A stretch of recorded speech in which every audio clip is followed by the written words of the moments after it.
happy birthday, happy birthday to you.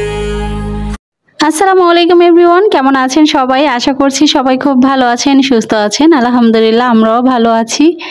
আর আজকে খুব খুশির একটা দিন, আজকে আমার মেয়ের বার্থডে। তো দেখতে দেখতেই মনে হচ্ছে যে বছরগুলো চলে যাচ্ছে। এই তো মাত্র সেই দিন রাইসা আমাদের কাছে আসলো, আর দেখতে দেখতে এতগুলো বছর পার হয়ে গেছে, মেয়েও আস্তে আস্তে বড় হচ্ছে।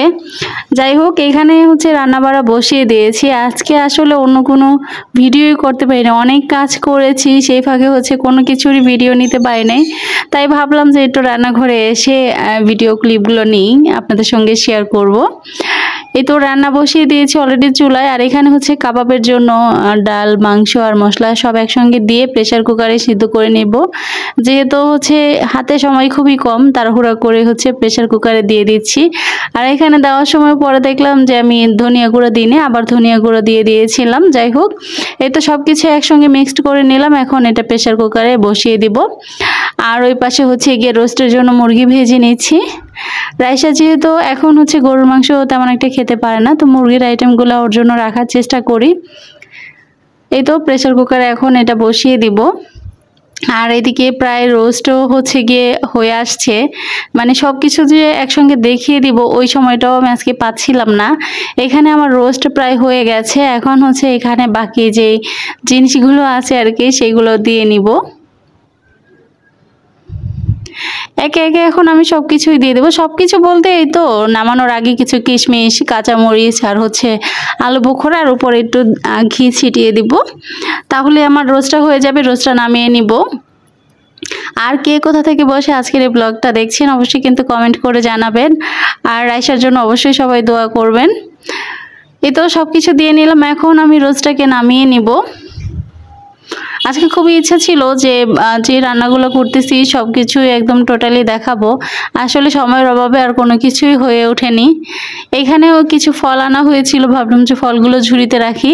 আর এই তো গতকালকে আমি এই চুড়িগুলো বানিয়েছিলাম, তো আজকে এখন হচ্ছে কি টেবিলের উপরে ছিল, ভাবলাম যে একটু পরে দেখি কেমন লাগে। তো বেশ ভালোই লাগতেছে। আর এই চুড়ি পরে তো আজকে যেহেতু অনেক কাজ করতেছি, এইগুলো কাজ করা যাবে না যেহেতু হাতে বানানো চুড়িগুলো, তো এই চুড়িগুলো আমি খুবই যত্ন করেই রেখে দিব। তো এখানে একটু ভিডিও করার সময় পরে নিয়েছিলাম। এখন আবার খুলে এগুলোকে রান্নাঘরেও চলে যাব। আর টুকিটাকি দেখা যায় যে এক কাজ করার সময় সবগুলোই করে নেই। এক জায়গায় যদি এক কাজ নিয়ে বসে থেকে আসলে কাজ করা হবে না, তাই এখানে সেখানে মিলিয়ে সব কাজই করে নিই। এই তো ঝুড়িতে ফলগুলো রেখে দিয়েছি, এখন আবারও রান্না করে চলে যাব।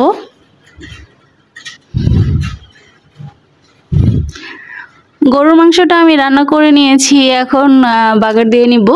আসলে আজকে হচ্ছে আমি গরুর মাংসের কালাভুনা করতে চেয়েছিলাম, অনেকটা টাইম লাগতো আরও এগুলোকে জাল করে নেওয়ার, তো আমার হাতে আসলে এত সময় ছিল না। আর মাংসটা অলরেডি হয়ে গেছে। আসলে মাংস হচ্ছে যতটুকু পরিমাণ আমার সিদ্ধ করার দরকার ছিল সেই পর্যন্ত আমি রান্না করে নিয়েছি। বাট কালাভুনার ক্ষেত্রে যত রান্না হয় মাংসটা ততটাই কালো হয়, আর দেখতেও খুবই ভালো লাগে। তো আমি হচ্ছে আমার হাতে যেহেতু সময় ছিল না, তাই আমি নামিয়ে নিচ্ছি। পেঁয়াজ, রসুন আর শুকনো মরিচ দিয়ে আমি বাগার দিয়ে নিলাম। বাগারটা দিয়ে সাথে সাথে ঢেকে দিলাম। 1-2 মিনিট পরে উঠিয়ে আবার নেড়ে নিচ্ছি। এটাকে হয়তো বা আরও আধা ঘন্টার মতো জাল করে নিলে আরও কালারটা আরও সুন্দর আসতো, বাট আমার হাতে সময় কম ছিল, তাই আর ওইভাবে দেখানো হয় না। আর মাংসটা কীভাবে রান্না করেছি সেটাও আপনাদের সঙ্গে শেয়ার করা হয়নি। রান্না বাড়া অলরেডি শেষ। এখানে হচ্ছে গিয়ে কাবাবগুলো বানিয়ে রেখেছিলাম, কাবাবটা জাস্ট ভেজে নিচ্ছি। আর এখন প্রায় খাওয়ার সময় হয়ে গেছে, মানে আমরা খেতে বসবো, তার আগে হচ্ছে কাবাবটা ভেজে নিচ্ছি। কাবাব আসলে গরম গরম খেতেই ভালো লাগে, ঠান্ডা হয়ে গেলে আমার কাছে ভালো লাগে না। রান্না বাড়া শেষ করে সব কিছু একদম টেবিলে সাজিয়ে নিচ্ছি। এখন যেহেতু আমরা খেতে বসবো, তাই একদম সব কিছু নিয়ে আসছি। আর চেষ্টা করি প্রতিদিন হচ্ছে গিয়ে একসঙ্গে আমরা খাই, সবসময় একসঙ্গেই বসি খেতে। তারপরও এই দিনগুলোতে যেরকম একটু স্পেশাল রাইসা বা রাজের বার্থডে বা আমাদের কোনো একটা ওকেশনে আমরা সবাই মিলে একসঙ্গে বসে খেতেই পছন্দ করি। অফ ক্যামেরা জর্দাও রান্না করেছিলাম, সেটাও দেখানো হয়নি। এই তো আমাদের আজকে হচ্ছে গিয়ে একটু হালকা পাতলা রান্নাবাড়া করেছি বাচ্চার জন্য, মেয়েদের খুশির জন্য। আর এমনিতেও রান্নাবাড়া তো করাই লাগে প্রতিদিন। এই তো সবাই মিলে এখন কেক কাটতে বসে গেছে। আর এই বার্থডে কেকটাও বানিয়েছিলাম, ভাবলাম যে বার্থডে কেকটা যখন বানাবো সবার সঙ্গে এই রেসিপিটা শেয়ার করব, সেটাও আসলে করা হয়নি।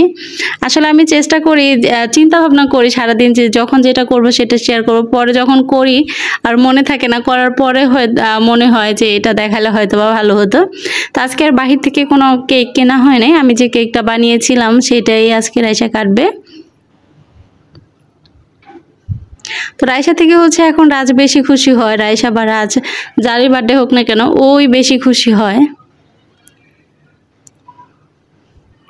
এই তো অনেকক্ষণ ধরে এটা জ্বালানোর চেষ্টা করতেছিল, চলতেছিল না, তাই রাজে হাসছিল। এখন এই তো কেক কাটার পালা, তো আমি আর ক্যামেরার সামনে যাইনি, ওরাই কেক কেটে নিল। সবাই রাইসার জন্য দোয়া করবেন, ওরা যেন খুব ভালো মানুষ হয় আর সবসময় যেন ভালো থাকে। এই তো কেকটা কেটে নিল আর কেকটা ভীষণ মজা হয়েছিল, সবাই মিলে খেয়েছি। তো সবাই খুব ভালো থাকবেন, সুস্থ থাকবেন, আগামী ব্লগ দেখার অপেক্ষায় থাকবেন আর আমাদের জন্য দোয়া করবেন। আল্লাহ।